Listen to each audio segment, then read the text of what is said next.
बांधी में दावत इस्लामी पारा मौलाना अब्दुल करीम अतारी, मौलाना यासीन जमाली, मोहम्मद अशरफ मुगल, मोहम्मद रमज़ान मुगल जी अगवाणी में बरसात मुतासरन लाइ मेहरान हाईवे ते पुलिस चेक पोस्ट भरिसां कैंप लगाई वई।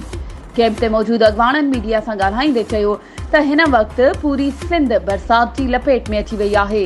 लातादाद माण्हू बेघर थी विया आहिनि।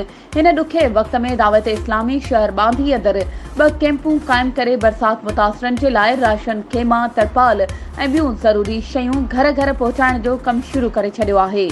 तमाम मुसलमाननि खे अपील आहे त दावत इस्लामी जी कैंपुनि में नक़द रक़म, खाद खुराक जूं शयूं जमा कराइनि त जीअं बरसात मुतासरनि जी मदद करे सघिजे।